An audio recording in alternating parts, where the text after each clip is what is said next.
Hey guys, this is Han. I'm going to talk about Hurricane Irma for my natural hazard event presentation. Um, I specifically wanted to focus on Florida. It's because I wanted to talk about the differences in between those people who live around the coast compared to those that live in Central. So Hurricane Irma took place back in August 2017. It started it with the tropical wave in the eastern Atlantic Ocean, then moved along through the Caribbean and made a turn towards Florida. The population that I'm focusing on are those people specifically in Florida Keys because that was one of the places was damaging the most, had the most damaging, and a lot of houses were destroyed. People lost their home and even some lost their family members. Um, I think that's one part of the vulnerability that I wanted to focus on. That how big of a difference it is compared to those that live in Central.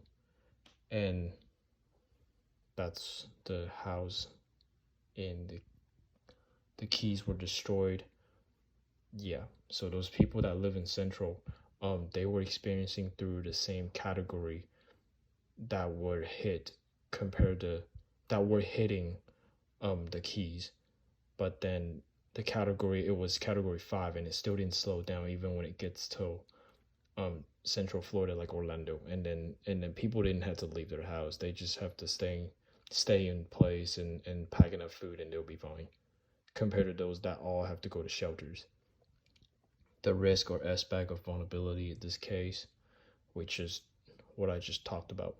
And then the link towards the Pulaski at risk model definition are places to live and work, hurricane and social process, determine unequal access to opportunities, and unequal exposure to hazard.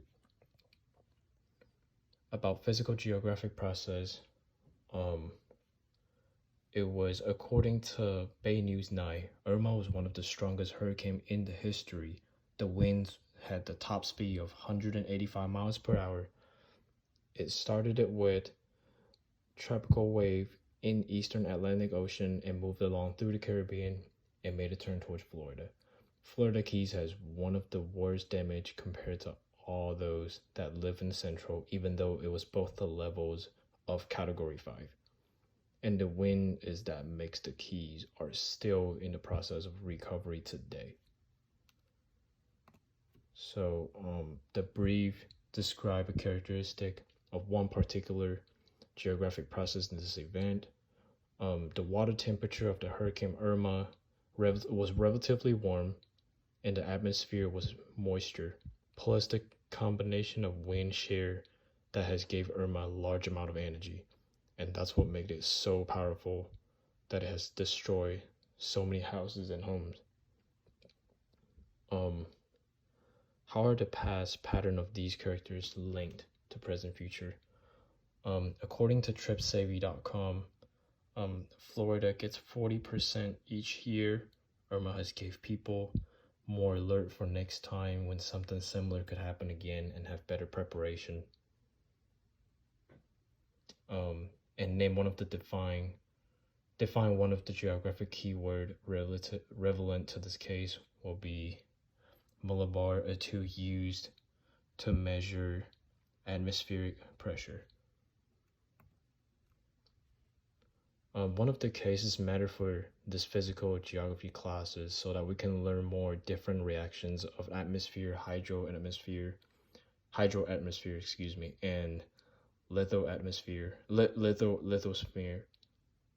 especially during natural disaster. While comparing to Wikipedia, a lot of stuff people said on Wikipedia were a lot of based on opinion. And also, people were facing different adversities depending on where they live. Evidence is used to make what kind of claims.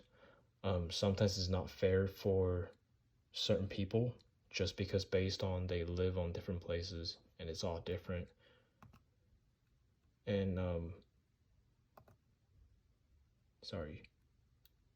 and some that just did not match because certain people believe that the government should do better for people, and briefly focusing on it was natural hazard, and government can't do anything to prevent it.